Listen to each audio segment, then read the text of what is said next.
Exactly. So we're going to cover how we would build a brand new £1 million e-commerce store. And for a start, there's something I definitely wouldn't do, which is... This will be a fun exercise. I wish I could have had understood this process fully before I made the mistake that so many people do when they first start dropshipping. And that is, I would have definitely been able to scale my first e-commerce store to £1 million in sales much, much faster than I did if I'd made sure to... Before I started, I was just desperate to have a guide that explained the path step by step ahead of me. So let's make this the conversation so that we can guide people to... I think if you can have a step-by-step process laid out in front of you, rather than do what I did and end up going and doing...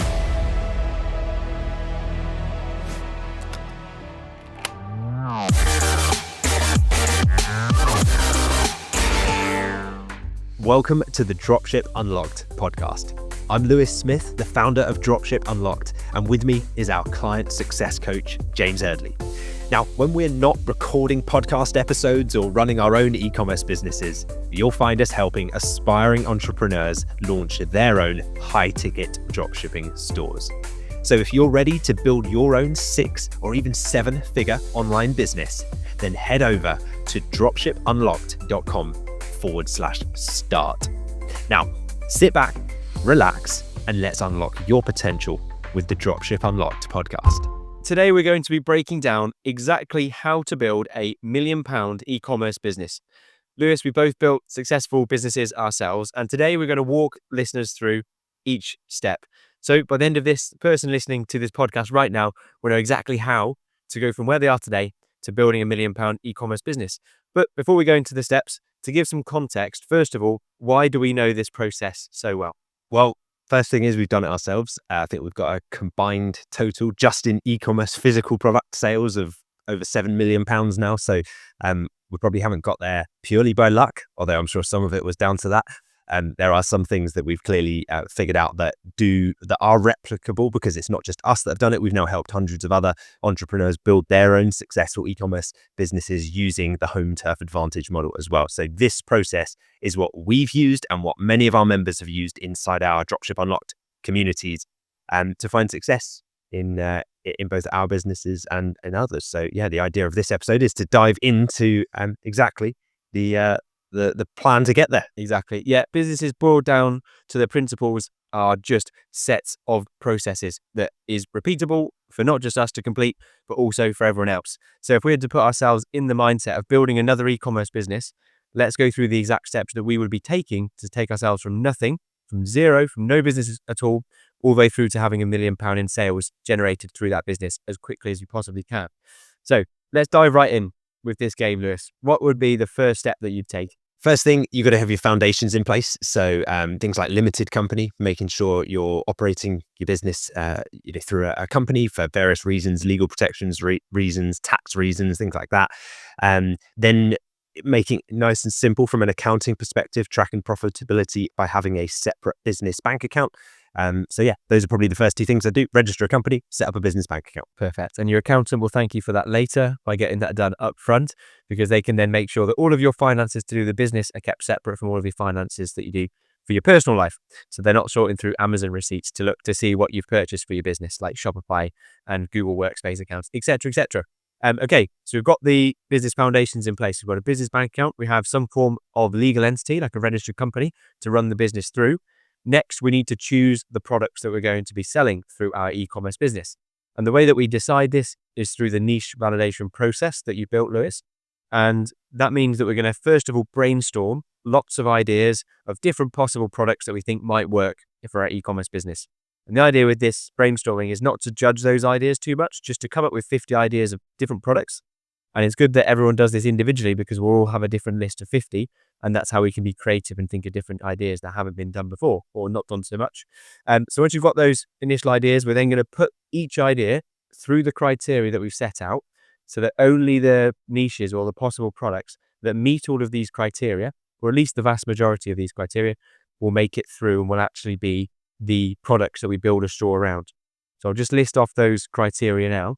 So we need to make sure that there's enough search demand, make sure that there's a high enough average price for it to be high ticket e-commerce.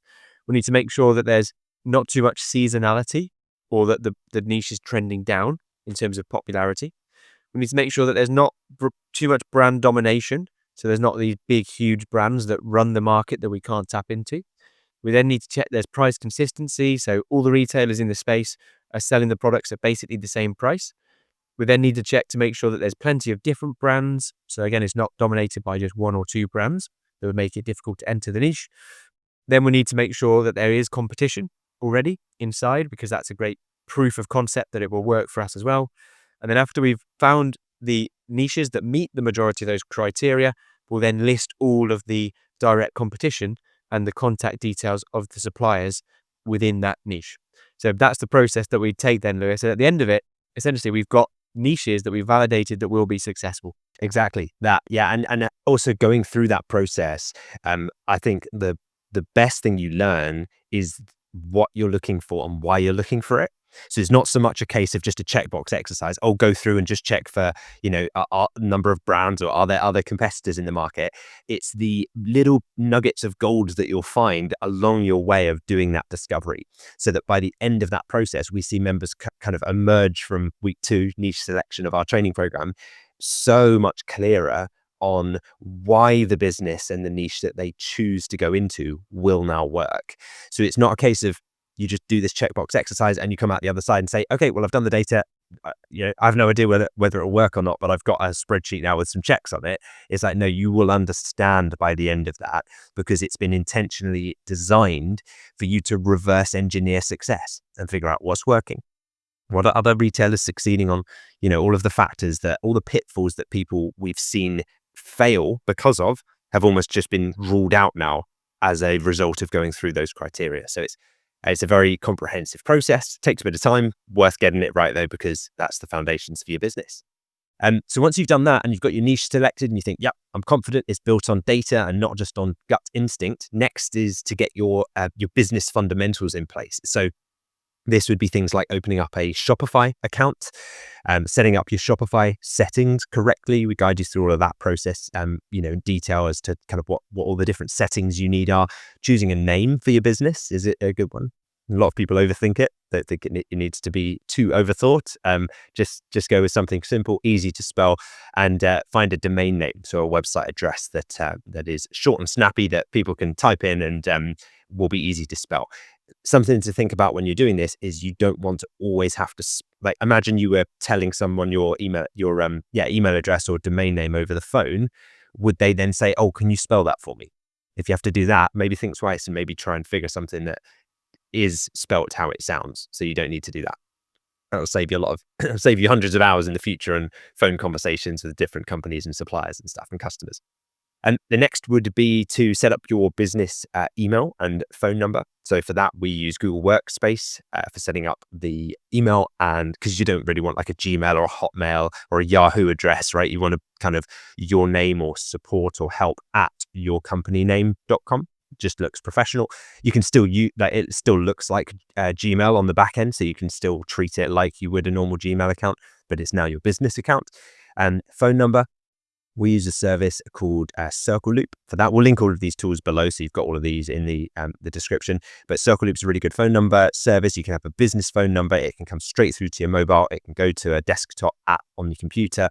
Then I'd set up things like my analytics account. So my Google Analytics pages, make sure that's all linked up, set up a Facebook, Instagram page, make sure everything's connected up, and then get cracking with building a store. Perfect. That's right. Yeah, you've got all the fundamentals in place so that you have a name, you have a niche that you validated that will be successful, Facebook page, analytics account, and you're ready to go because you've really set down solid foundations for a business that can achieve £1 million in sales.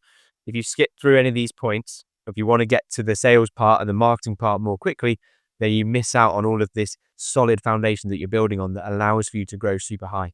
So you think about when they build skyscrapers, they don't immediately start from the ground up. They start by going down. They start by building the foundations before building anything that anyone can actually see above the ground. And that's exactly what we've done so far. Everything we've done really is things that you don't really see, apart from maybe the business name and phone number and email address. But now gets to the exciting part where we really start to bring the business to life, bring it above ground, and that is in the form of the website or the Shopify store that we'll be building. And initially, we're just going to be designing a minimum viable store which is the term you've used, Lewis, which means that we're just going to do a basic store to start with, something that can get us up and running as quickly as possible, testing the products and starting to make sales very quickly. So we'll upload demo products initially to a Shopify store within the niche, but not products that we're yet actively live selling, just so that we can show these products to suppliers. And now we're going to think back to when we were validating the niche. We've already got written down the contact details for all of the suppliers in the niche that we validated. So now that we have a minimum viable Shopify store created, we just use the contact details to get in touch via phone, via email to the suppliers in that niche and start signing those suppliers, at least 4 suppliers. And then you can upload those products directly to the Shopify store that you've already built the foundations for. Yeah, perfect. So once you got your products live, you can then remove your demo products. And at that point, you are good to go. You're good to start making sales. So let's then probably create some ads. That's the best thing, because otherwise you're going to have built this amazing site, have products on there, but no one's going to find you because you're not going to rank particularly highly on the search engines for the time being. So we'd create some ads so that we can appear right at the top of those search results as quickly as possible. I'd set up my things like my Google Merchant Center account, link my shopping feed from my Shopify store with the Merchant Center account, and probably start with a performance max ad campaign, because that's Google's kind of AI machine learning driven overarching ad campaign type that kind of does a little bit of everything, which it can work really well and certainly simplifies things for you as an entrepreneur. If you're trying to do everything in your business at the moment, that's where I'd start. I would make sure my conversion tracking is all set up. We recommend an app called the Sim Process app for submitting your feed. They also help with like pixels and Google tags and things like that. So that's definitely a great app that we'd recommend. Their support is fantastic. Big shout out to them. And then, yeah, I'd go live and set up the campaign. I'd click publish and I'd start watching the clicks come in. But I wouldn't watch too hard, because that can drive you insane at the very beginning. You have to kind of let the clicks come in and then review and analyze the data down the line, right? That's right, exactly. Easily done, isn't it, when you first start getting a campaign live, because you're starting to get people come to your website. You start to see those number of visitors rise, and it's easy to start looking into your ad account or the amount of traffic on your store every single day. But all that's going to do is drive you insane, because we just need to look over a week or a month period, and that will give us accurate data for us to make decisions on. So once you've got your ads live, you've got people on the site, you'll be generating sales for that business. What we'll do each month, and then after the first month, every couple of weeks, we'll be reviewing the ad performance and optimizing it based on the performance that you've seen so far. So we won't go into all the technicalities, but essentially we'll be giving more ad spend to things that work and taking ad spend away from things that aren't working, and constantly nourishing your ad account with more data that you've accrued, and you'll be giving it more clues as to how to continue improving the performance. And we'll be signing suppliers and adding products the whole time to make sure that our range is really in demand and we can really push our sales to be, and our ads campaign to be as profitable as possible. The next step, once you've got this running and you've got sales coming in, you've got a profitable campaign, we can then look to automate and delegate as many of the day-to-day tasks as possible. So this is the part I loved when I was building my businesses, is because I love to think in systems and distill down all of the day-to-day tasks into repeatable things, repeatable bullet point SOPs that I can give to virtual assistants or other people to manage the day-to-day tasks. And once you've got that automation and some delegation in place so that you can take a step back and look at the bigger picture, that's when you can really put the afterburners on, put the gas on, so you can really start to scale more quickly when you're not involved in the day-to-day running of their business. Absolutely. Once you have set everything up, you've automated what you can, you've delegated the rest, it's time to scale. You can start ramping things up. So you've got to be quite conscious in terms of making sure you're doing this profitably. And when we're talking scaling here, we're talking about scaling up really your traffic, your ad spend, to start bringing in more visitors, more sales, and working your way up to your first 100,000, your first £1 million in sales. I mean, it's definitely possible to do that with a one-person business using this model. You don't need any team members necessarily. If you want to free up your time, it might be worth thinking about, as we've talked about, delegating things out to a virtual assistant. But you could do this as a solo person entrepreneur if you wanted to, up to that stage. So yeah, work your way up to the first million in sales, and then give yourself a pat on the back and know that you're well on your way to having an amazing business that can change the rest of your life. 100%. Yeah, I think so. I mean, I know it was thoroughly enjoyable for me, that process of going through it. Not easy, But you can see there how simple it is. We've been through that process then in a matter of minutes, and that is exactly how you go from 0 to £1 million. The time frame it took me, so I did about 250k on my first about 9 months of running ads, but that was from being a complete beginner, and I didn't have the experience I've got now. I know I could do it much quicker now. So I know that I could do it quicker. In terms of the time frame, is different depending on how much time you can put into this and how seriously you take it, or how much support you get. I think is a big part to play in how quickly you can do this. And that's £1 million in sales. In terms of the profit that you'll keep from that, I mean, the general gross margin that you'll get from your suppliers would be 30% that we have on average across all of our suppliers that you sign. And then how much of that 30% you keep will be down to how profitable your ad spend is. Because really the actual overhead costs are so low, aren't they, Lewis, in terms of website and everything else? It's really just the ad spend that we would take into account to make sure we're as profitable as possible. Yeah, you can cover the other overheads other than ad spend, usually with one high ticket sale a month. If you sell something for £2,000 and make £600 in profit on that sale, then that should cover. You shouldn't be spending more than £600 on other overheads per month, other than maybe if you then bring in a virtual assistant, but like certainly not on software or anything like that. It should be well under £150 really a month. And so yeah, all of those things should then kind of, you make back all of those on the first high ticket sale that you make. Then it's a game of ad spend versus the margin that you're getting from your supplier. So yeah, like you say, if you're getting a 30% gross margin, if you can make sales from your, like if your cost to acquire a customer is well below the average profit that you make on each item, then you're winning. And make sure you account for things like VAT. Once you hit a certain threshold in the UK, you'll have to register for VAT, at which point you've got to be careful because then you've got to charge your customers VAT, but you can also reclaim back the VAT from your suppliers that you that you buy from as well. But yeah, just a bit of a balancing act at that point, knowing your target ROAS, knowing what return on ad spend multiple you're looking to try to strive for. That means that you're making good profit with all of your other heads taken into consideration with that level of ad spend. And then, yeah, for example, if you could make sales at 5% of the cost of the item and you were making a margin of 30, now you're making a margin of 25%, but you factored in the cost to acquire that customer as part of the ad spend. And if you can do that, then you can continue to scale it up if you want to, if there's room to, or if you just want to kind of maintain at that level, and you might say £1 million per year business is fine for me at a 25% net margin. That's still a really good income for a lot of people. And actually, it might be that you just want a simple life and just to kind of maintain it at that point. There's no right or wrong answer. Some people say, I want that business to remain nice and profitable. I'm now going to replicate it, start another one, start a different store.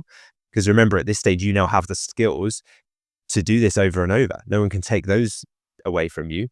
So that's probably the most valuable part of all of this. It's like it's not just the asset that you built by the end of it, where you say, hey, look, here's the thing. It's the fact that you now know how to create the asset out of thin air, out of an idea. That's, for me, that's the magic. That's the bit that's like, I think people miss, and they sometimes want a business handed to them on a silver platter. And I'm like, no, you're missing it. Because if you had that, you then wouldn't be able to create any more.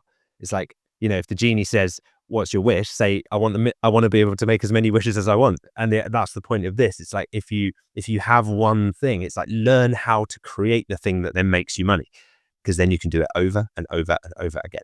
Yeah, that's the real reward from this whole process, is not necessarily the money, the sales, the business. The person that you becomes the biggest reward, because of the person you'll have had to go through trials and tribulations. There'll be challenges along the way. So you'll have had to have grown through those challenges, and you'll be so much more knowledgeable in terms of running a business and creating a business that can generate £1 million in revenue. Yeah, you become a completely different person, and it's incredibly exciting and the biggest reward from all of this. So we've been through the entire process that we would take to start a new business from scratch.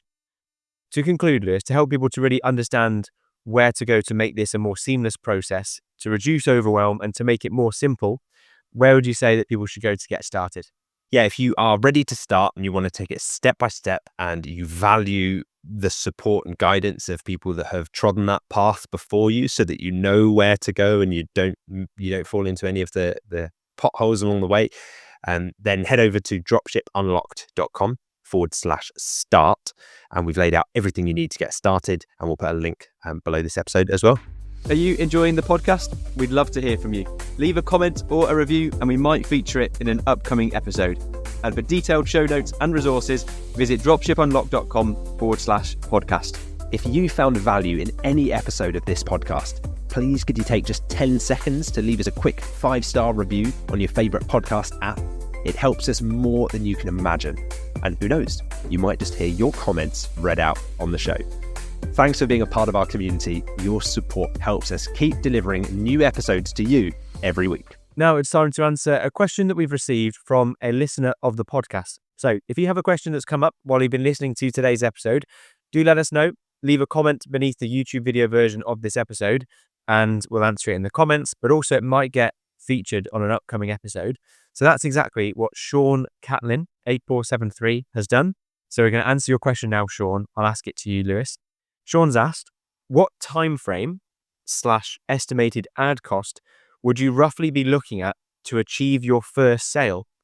Only a very rough idea is fine. Thanks. Yeah, sure. A great question, Sean. And unfortunately, I can only give you a very rough and approximate idea because there is no right answer, as I'm sure you know, to that. Timeframes will vary. It could be the same day you go live. You know, some people will kind of set their ads live and then straight away sale comes through just because the right person was searching on Google at the right time for the right product that you happen to sign from the right supplier. You know, and everything, just the stars aligned on day one. Others, it might take a little bit longer and it might take a few clicks for them to start to get things in, and they might get a few phone calls and then they can speak to customers and realize, they're not actually looking for that, or they say that we haven't displayed the product in the same way that some of the other retailers have. So you learn, you refine, you adjust. And so, yeah, it could be a little bit longer than that. It could be a couple of weeks, could be a few weeks. The thing is, ad costs will depend on your niche as well and the target audience that you're going after. So, you know, the more competition there is in a niche and the more people that are bidding on trying to get their ads to appear at the top of the search results for those search terms, Google Ads operates on kind of a bidding system. So you're entering that auction. It's not like a person with a hammer sitting there and actually auctioning on every search, but like you are part of that now. In terms of your ads that you're serving. And so, yeah, it will cost more money if the niche is more competitive.